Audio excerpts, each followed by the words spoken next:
Hello guys, तो कैसे हो आप सब। आई होप आप सभी बहुत अच्छे होंगे। तो आज की इस वीडियो में मैं आपको पढ़ाऊंगी प्रथम कोटि की अभिक्रिया और अर्ध आयु काल। आपको पता है कि इस पर बेस्ड न्यूमेरिकल एग्जाम में जरूर आते हैं, तो आज का वीडियो बहुत ज़्यादा इंपॉर्टेंट होने वाला है। तो चलिए स्टार्ट करते हैं। प्रथम कोटि की अभिक्रिया की दर या वेग समीकरण। प्रथम कोटि की अभिक्रियाएं निम्न समीकरण का पालन करती है। K is equal to 2.303 upon T log a upon a minus X, या हम इसको ऐसे भी लिख सकते हैं K is equal to 2.303 upon T into log a0 upon a। यह समीकरण प्रथम कोटि की अभिक्रिया की बल गति की समीकरण कहलाती है, जो अभिकारक की सांद्रता और समय के बीच संबंध व्यक्त करती है। जहाँ K होता है इसमें, वो हमारा वेग स्थिरांक है। A इज इक्वल टू अभिकारक की प्रारंभिक सांद्रता, A माइनस एक्स क्या होता है, T समय पश्चात अभिकारक की सांद्रता। x जो होता है हमारा इसमें, वो है हमारा अभिकारक की वह मात्रा जो T समय में अभिक्रिया करती है। A0 क्या होगा हमारा, अभिकारक A की प्रारंभिक सांद्रता, और A क्या होने वाला है, अभिकारक A की T समय पश्चात शेष बची मात्रा। इस समीकरण को निम्न रूप में भी व्युत्पन्न किया जा सकता है। इसे हम ऐसे भी लिख सकते हैं K is equal to 2.303 upon T2 minus T1 log A minus x1 upon A minus x2, जहाँ A माइनस x1 क्या है हमारा, T1 समय पर अभिकारक की सांद्रता, A माइनस x2 क्या है, T2 समय पर अभिकारक की सांद्रता, x1 क्या होगा हमारा, अभिकारक की वह मात्रा जो T1 समय में अभिक्रिया करती है, x2 क्या होगा, अभिकारक की वह मात्रा जो T2 समय में अभिक्रिया करती है।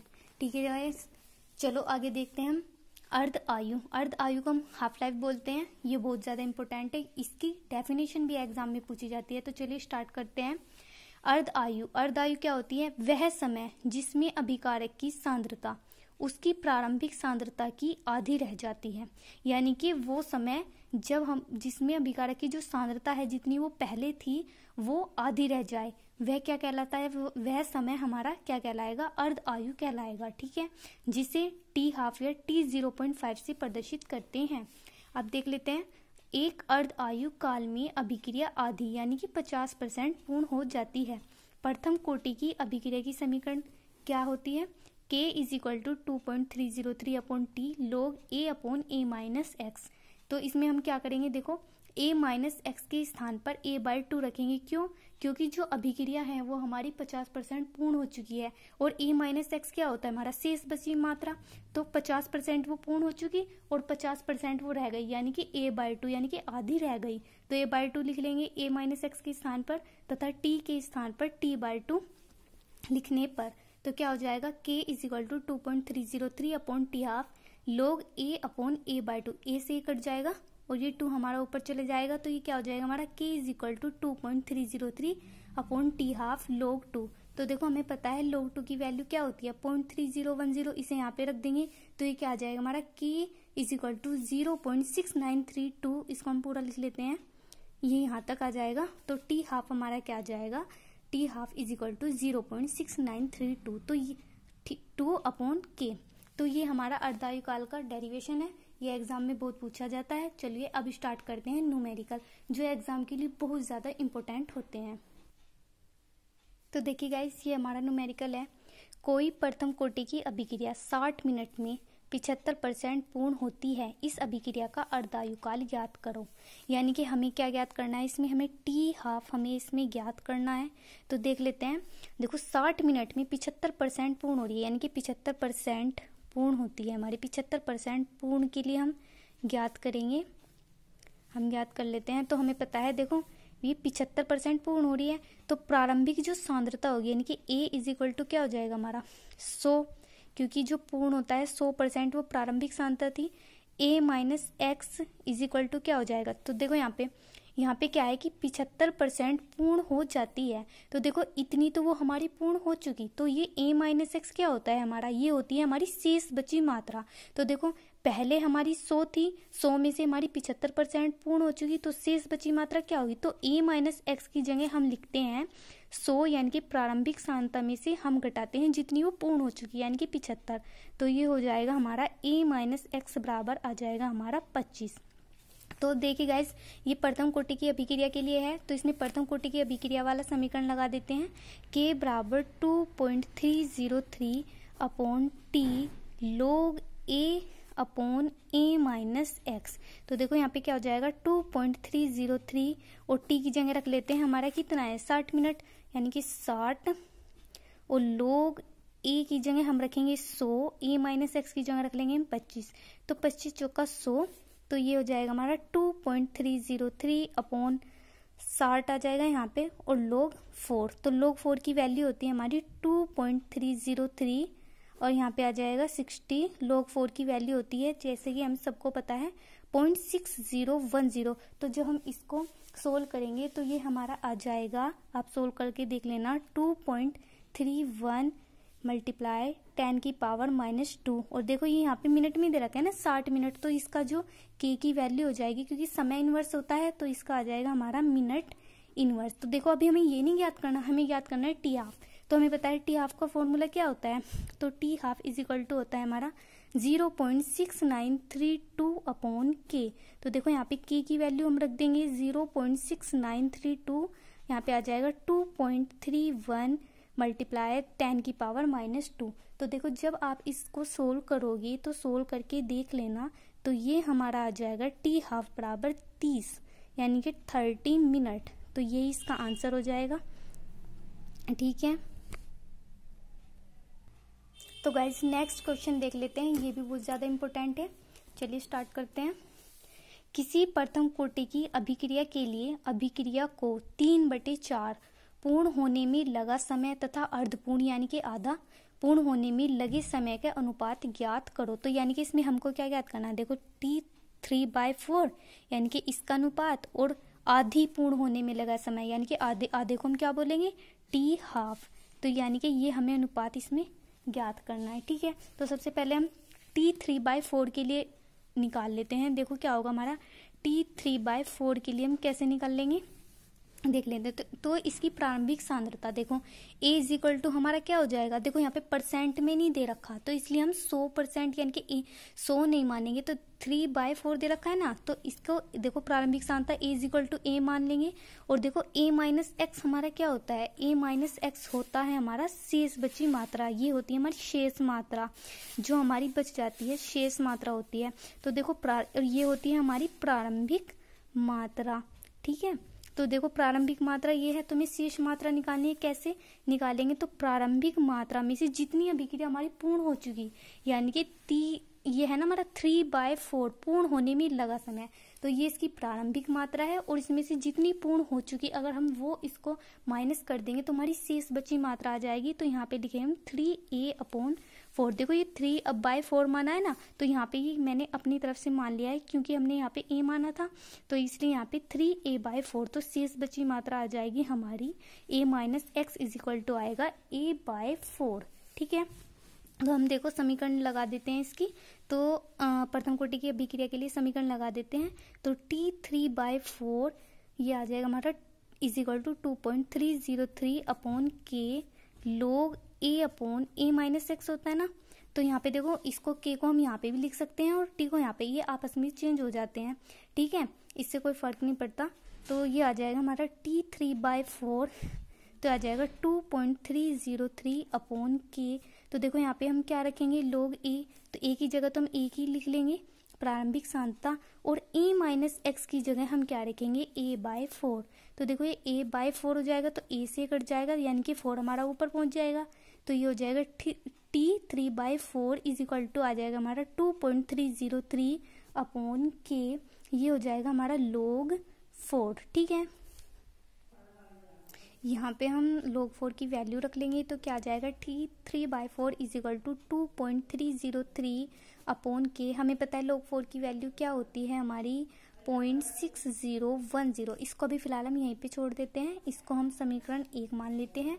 अब हम टी हाफ के लिए निकाल लेते हैं। देखो टी हाफ के लिए हमारा क्या होगा, टी हाफ के लिए हमें पता है, देखो हमें ये सब लिखने की ज़रूरत नहीं है क्योंकि हमें टी हाफ का डायरेक्ट फॉर्मूला पता है, क्योंकि टी हाफ हमारा जो है वो हमारी इसकी सांद्रता पर निर्भर नहीं करता। तो टी हाफ जो हमारा इज इक्वल टू होता है वो होता है 0.6932 अपॉन के, वो हमारा जो कंटेंट है उसकी सांद्रता पर निर्भर नहीं करता। ठीक है, तो ये हमारी समीकरण 2 हो जाएगी। तो हमें क्या करना है, देखो इसमें हमें इनका अनुपात निकालना है ना, तो हम क्या कर देंगे, हम कर देंगे समीकरण 1 बाय समीकरण 2। तो ये हो जाएगा हमारा समीकरण 1 बाय समीकरण 2। तो देखो रख देते हैं, ये हमारी समीकरण 1 है, तो हो जाएगा हमारा T3/4 is equal to 2.303 upon K multiply 0.6010, और इसको हम डिवाइड कर देंगे T½ is equal to 0.6932 upon K. तो देखो यहाँ पे के से के कट जाएगा, तो ये हमारा क्या आ जाएगा, जब आप इसको सोल्व करोगे, तो जब आप इसको सोल्व करोगे, जैसे ये हमारा T3/4 अपॉन T½ तो ये हमारा हो जाएगा 2.303, ये मल्टीप्लाई है हमारा 0.6010, ये 0 है यहाँ पे, और यहाँ पे ये नीचे हमारा 0.6932। तो इसको जब आप सोल्व करोगे, यहाँ पे ये मल्टीप्लाई है, तो ये हमारा आ जाएगा लगभग 2 के आ जाएगा, यानी कि टू नहीं, यहाँ पे 3/4 है, 4 है ना, 3/4, हाँ, तो T3/4 अपॉन T½ जो है, तो इसको सोल्व करके ये लगभग हमारा, ये जो सोल्व होगा लगभग हमारा ये 2 के जो है यहाँ पर 2 आ जाएगा, यानी कि इसको जो हम मल्टीप्लाई करेंगे और फिर इसको हम इससे डिवाइड करेंगे 0.6932 से, तो लगभग 2 या फिर डायरेक्ट यानी कि इज इक्वल टू 2 के बराबर ही ये आ जाएगा, यानी कि समथिंग ये। तो इसको आप सोल्व करेंगे 2 आ जाएगा, तो ये आ जाएगा यहाँ पे 2, तो यानी कि नीचे बच जाएगा 1, तो यानी कि इसका जो अनुपात आ जाएगा हमारा वो आ जाएगा 2:1। ठीक है, इसको हम ऐसे भी लिख सकते हैं T3/4 अनुपात, यहाँ पे लिख देंगे हम T½ तो ये आ जाएगा हमारा 2:1। ओके, तो नेक्स्ट न्यूमेरिकल देख लेते हैं, ये भी बहुत ज़्यादा इंपॉर्टेंट है, पूछा जाता है। देखो, कोई प्रथम कोटि की अभिक्रिया 5 मिनट में 20% पूर्ण होती है, तो इस अभिक्रिया में 60% पूर्ण होने में कितना समय लगेगा। तो देखो 5 मिनट में वो 20% पूर्ण होती है, तो हम पहले 20% के लिए निकाल लेंगे। 20% के लिए देखो 20% के लिए क्या दे रखा है इसमें, वो 5 मिनट में पूर्ण हो रही है, यानी कि इसका टी दे रखा है। तो देखो ये टी जो हमारा दे रखा है, और देखो इसकी टी दे रखा है, तो इससे हम पहले के की वैल्यू निकाल लेंगे। ये जो फर्स्ट लाइन है ना, यहाँ पे 20% पूर्ण होती है यहाँ तक, तो ये इस लाइन से हम पहले के की वैल्यू निकाल लेंगे, और फिर जो अगली लाइन है हमारी, इस अभिक्रिया को 60% पूर्ण होने में कितना समय लगेगा। तो इसमें हमें टी की वैल्यू नहीं दे रखी, तो हमें इसमें टी की वैल्यू निकालनी है 60% के लिए। तो जो के की वैल्यू हमारी यहाँ से आएगी पहली लाइन से निकाल के, तो वो हम के की वैल्यू इसमें रख देंगे नेक्स्ट वाली लाइन के लिए, तो हमारा टी आ जाएगा। ओके, चलो देख लेते हैं कैसे करना है। तो देखो प्रारंभिक सांद्रता कितनी होगी, ए इज इक्वल टू, हम देखो परसेंट में, जब भी परसेंट में दे रखा हो तो हम 100 मानेंगे प्रारंभिक सांद्रता, तो हो जाएगा ए इज इक्वल टू हो जाएगा हमारा 100। तो देखो A minus X is equal to क्या होगा, तो देखो मैंने आपको बताया था कि ए माइनस एक्स हमारी शेष बची मात्रा होती है। तो शेष बची मात्रा हम निकालते हैं, यानी कि जो प्रारंभिक मात्रा है, यानी कि 100 माइनस जितनी वो अभिक्रिया पूर्ण हो चुकी, कितनी पूर्ण हो चुकी 20, वो इसमें से हम माइनस कर देते। देखो इतनी तो वो पूर्ण हो चुकी ना, 20% वो पूर्ण हो चुकी, तो हमें शेष बची मात्रा लेनी है। तो a minus X is equal to आ जाएगा हमारा 80। तो देखो अब प्रथम कोटि की अभिक्रिया है, तो वही समीकरण लगाएंगे, तो हम के की वैल्यू, देखो टी की वैल्यू दे रखी है ना, तो के को हम साइड में लिख के निकालेंगे 2.303 अपॉन टी, यहाँ पे आ जाएगा log a upon a minus X. तो देखो 2.303, तो देखो t की वैल्यू हमारी यहाँ पे क्या है 5 है, तो ठीक है, log a की वैल्यू क्या होगी हमारी 100 है, a माइनस एक्स ये क्या है हमारा 80 है। ठीक है, तो देखो यहाँ से हम क्या करेंगे, तो ये हमारा क्या हो जाएगा, हमारा ये हो जाएगा, देखो हम 0 से 0 काट लेते हैं, चलो 0 से 0 कट जाएगा, तो देखो 1 0 मैंने ये काट दी, तो हमें पता है क्या हो जाएगा 2.303 अपॉन यहाँ पे, हाँ यहाँ पे 5 है हमारा log। तो log का ये नियम है कि जो हमारा बटे में होता है वो हमारा यहाँ पे माइनस में चला जाता है, तो ये हो जाएगा हमारा log 10 माइनस log 8, ये हमारा log का नियम है। ठीक है, ये हमारा log का नियम है कि ये log 10 हो जाएगा। जो अगर बटे में होता है वो हमारा माइनस में चल जाता है, और अगर यहाँ पे गुना में होता तो वो हमारा बीच में यहाँ पे प्लस में आ जाता है। ठीक है, तो देखो हमें पता ही है 2.303/5 log 10 की वैल्यू क्या होती है, हमें पता है 1 होती है। देखो log 8 की वैल्यू अगर हमें डायरेक्ट याद नहीं है तो देखो हम ऐसे भी लिख सकते हैं ना इसको, log, देखो हम इसको लिख सकते हैं 2 की पावर 3। देखो 2 की पावर 3 करेंगे तो हमारा क्या हो जाएगा, 8 हो जाएगा। तो हमें पता ही है 2.303/5, तो यहाँ पे आ जाएगा 1 माइनस, तो इसको हम कैसे लिखेंगे, तो देखो जो घात होती है ना वो हमारी यहाँ पे आगे आ जाती है, तो ये हो जाएगा हमारा 3 log 2। और हमें पता है फिर हम इसको कैसे करेंगे 3, तो यहाँ पे हो जाएगा हमारा 1 माइनस 3, और हमें पता है कि log 2 की वैल्यू हमें सभी को पता होती है, तो 3 मल्टीप्लाई और log 2 की वैल्यू होती है हमारी 0.3010। तो देखो जब हम इसको सोल्व करेंगे तो यहाँ पे क्या आ जाएगा, तो इसको आप सोल्व करके देख लेना, तो इसको सोल्व करके आ जाएगा हमारा 0.1। आप इसको सोल्व करोगे तो 0.1 आ जाएगा, और तब जब हम इस सबको सोल्व करेंगे तो ये हमारा आ जाएगा 0.046। और चूंकि हमारी k की वैल्यू है और k का जो मात्रक होता है वो होता है हमारा समय इनवर्स, चूंकि यहाँ पे मिनट में दे रखा है तो यहाँ पे इसका हो जाएगा मिनट इनवर्स। तो देखो अभी हमें क्या निकालना है, अभी ये हमारी k की वैल्यू आई है, हमें निकालना है इसमें इस अभिक्रिया को 60% पूर्ण होने में कितना समय लगेगा। तो देखो 60% के लिए सोल्व कर लेते हैं। देखो यहाँ पे क्या हो जाएगा 60% के लिए अब हम सोल्व करते हैं, तो देखो क्या होगा हमारा यहाँ पे 60% के लिए हमें समय निकालना है, यानी कि t की वैल्यू हमें निकालनी है। तो देखो प्रारंभिक सांता a इज इक्वल टू हमारे क्या हो जाएगा 100 हो जाएगा, क्योंकि परसेंट में दे रखा है, और a माइनस एक्स क्या हो जाएगा 100 माइनस, देखो ये तो पूर्ण हो चुकी है, हमें शेष मात्रा निकालनी है, ये a माइनस एक्स हमारी शेष मात्रा होती है, तो यहाँ पे हमारा 40 आ जाएगा a माइनस एक्स। तो फिर हम वही समीकरण लगाएंगे जो प्रथम कोटि के अभिक्रिया के लिए हमने यहाँ पे लगाई थी, लेकिन इस बार में t निकालना है तो t को हम साइड में ले लेंगे, तो वो ये आ जाएगा 2.303/k log a minus x. ठीक है, तो 2.303/k और log a की जगह हम रख लेंगे 100, a माइनस एक्स की जगह आ जाएगा हमारा 40, ये एक जीरो हम काट देंगे, तो फिर हम इसको सोल्व करेंगे, ये आएगा हमारा 2.303, यहाँ पे हम k की वैल्यू रख देंगे, ये क्या है हमारा 0.046, यहाँ पे हो जाएगा हमारा log 10, और यहाँ पे मैंने आपको बताया था जो बटे में होता है वो होता है हमारा माइनस में चला जाता है, log 4 हो जाएगा। तो यहाँ पे हम जैसे इसको आगे सोल्व करते हैं 2.303, यहाँ पर 0.046, तो log 10 की वैल्यू हमें पता है 1 होती है, और log 4 की वैल्यू भी हमको पता है क्या होती है हमारी 0.6010, ये होती है हमारी 0.6010। सॉरी यहाँ पे ये है ना 0.6010 नहीं, यहाँ पे 0.6020 होगा। ठीक है, log 4 की वैल्यू हमारी होती है 0.6020, तो जहाँ पर अगर मैंने log 4 की वैल्यू यहाँ पे 10 लिखा है तो आप 20 कर लेना। ओके, तो जब आप इसको सोल्व करेंगे तो इसका आ जाएगा हमारा 69.99 इतने मिनट। तो टी हाफ की वैल्यू हमारे, सॉरी टी हाफ नहीं है ये तो 60% के लिए है ना, तो टी इज इक्वल टू आ जाएगा हमारा 69.99 मिनट। तो ये आपका आंसर हो जाएगा। ठीक है,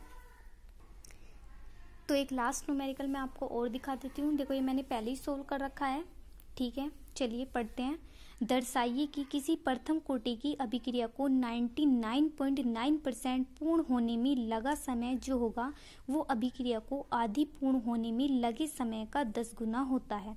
तो ठीक है, तो हमें पता है आधी समीकरण पूर्ण होने में लगा समय। देखो आधी समीकरण है ना, यानी कि T half is equal to हमारा होता है 0.6932/k। इसको हमें सोल्व करने की ज़रूरत नहीं है, क्योंकि हमें पता है कि जो आधी पूर्ण यानी कि टी हाफ हमारा यही होता है, ये इसका डायरेक्ट फॉर्मूला है। ठीक है, तो इसको हम सोल्व नहीं करेंगे, तो इसको हम चूँकि हमें पता होता है कि अभिक्रिया को आधी पूर्ण होने में लगा समय क्या होता है हमारा, यही होता है T half is equal to 0.6932/k। ठीक है, तो अब हम 99.9% के लिए सोल्व कर लेते हैं। देखो 99.9% पूर्ण होने में लगे समय के लिए हम सोल्व करेंगे, तो देखो ये हमारी इक्वेशन होती है, ये होती है k is equal to 2.303/t log a upon a minus X. तो देखो हमें t के लिए सोल्व करना है, तो 2.303 यहाँ पे हम k इसको नीचे ले लेंगे, log a upon a minus X. तो देखो यहाँ पे हम देखो परसेंट में दे रखा है, तो मैंने अभी आपको बताया था जब परसेंट में दे रखा हो तो प्रारंभिक मात्रा को a इज इक्वल टू हम 100 मान लेते हैं, और a माइनस एक्स क्या होता है, शेष बची मात्रा, यानी कि 100 में से हम क्या घटाएंगे, जितनी वो पूर्ण हो चुकी है, यानी कि 99.9। तो इसको जो हम घटाएंगे तो ये हमारा घट के आ जाएगा 0.1। तो देखो ये ऐसे ही कर रखा है, तो यहाँ पे log a की जगह हमने रख दिया 100 और a माइनस एक्स की जगह 100 माइनस ये आ जाएगा हमारा जितनी पूर्ण हो चुकी 99.9। ठीक है, यहाँ पे हमें शेष बची मात्रा लिखनी होती है ना, तो प्रारंभिक मात्रा में से हम क्या घटा देते हैं, जितनी हमारी पूर्ण हो चुकी। ठीक है, तो अब इसको हम आगे सोल्व करेंगे, तो ये क्या हो जाएगा हमारा t is equal to 2.303 upon K log 100 upon यहाँ पे देखो 0.1 है, यहाँ पे मैंने पॉइंट हटाया, यहाँ पे बढ़ा दिया 10। तो ठीक है, तो इसको जो हम सोल्व करेंगे, देखो यहाँ पे log, इसको हम 1000 को ऐसे भी लिख सकते हैं 10 की पावर 3। तो हमें पता है ये क्या हो जाएगा, t is equal to 2.303 upon K, तो ये 3 आगे आ जाएगा ना, घात आगे आ जाती है, तो ये हो जाएगा मैं 3 यहाँ पे log 10। तो हमें पता है log 10 की वैल्यू कितनी होती है 1, तो ये क्या आ जाएगा हमारा t is equal to 2.303 upon K multiply 3 multiply 1। तो ये हो जाएगा हमारा t is equal to 6.909 upon K. तो देखो इसको हम समीकरण 2 मान लेंगे, और जो t हाफ वाली थी ये हमारी समीकरण 1 थी, तो इसको हम क्या करेंगे, समीकरण 1 व 2 से, यानी कि समीकरण 1 व 2 से। तो हम क्या करते हैं, देखो जो हमारा t हाफ है ये हमारी समीकरण 1 थी, तो ये हमारी समीकरण 2 थी, तो हम क्या कर लेंगे, समीकरण 1 को समीकरण 2 से भाग कर देंगे। ठीक है, और ये हमारा आ जाएगा, तो देखो यहाँ पे जब हम इसको भाग करेंगे ना, तो हमारा क्या हो जाएगा, k से हमारा k कट जाएगा। ठीक है, और ये हमारा जो लगभग होता है, ठीक है, ये हमारा इससे देखो जैसे हम इसको सोल्व करेंगे ना, तो हमारा क्या होगा कि, तो ये हमारा हो जाएगा, देखो यहाँ पे 4 जो हमारे 4 अंक है ना पॉइंट के पीछे, तो जैसे हम पॉइंट हटाएंगे तो बराबर अंक होने चाहिए। तो देखो यहाँ पे एक 0 लगा लेते हैं, 1 2 3 4 1 2 3 4, देखो पॉइंट से पॉइंट हट जाएगा। तो देखो जब ये हमारा इससे लगभग कितनी बार कटेगा, लगभग हमारे 10 बराबर हमारा कटेगा। तो देखो मैं यहाँ पे लिख देती हूँ इसके बाद, तो ये हो जाएगा हमारा t हाफ अपॉन t बराबर हो जाएगा, देखो ये तो ऊपर 1 रह जाएगा और ये हमारा 10 बार कट जाएगा। तो देखो हमारा क्या हो जाएगा, जब हम इसकी तिरछी जो गुना करेंगे तो ये हमारा ये आ जाएगा t इज इक्वल टू आ जाएगा 10 गुना t हाफ। तो देखो ये हमारा प्रूफ हो चुका है। हमारे से ये पूछा गया था कि दर्शाइए कि किसी प्रथम कोटि की अभिक्रिया को 99.9% पूर्ण होने में लगा समय अभिक्रिया को आधी पूर्ण होने में लगे समय का 10 गुना होता है। तो देखो ये हमारा जो हमारा लगा समय है वो आधी पूर्ण होने में लगे समय का 10 गुना होता है। तो गाइज आज की वीडियो में बस इतना ही। अगर आपको मेरा वीडियो पसंद आया हो तो प्लीज़ मेरी वीडियो लाइक करें और मेरा चैनल सब्सक्राइब करें। Thank you.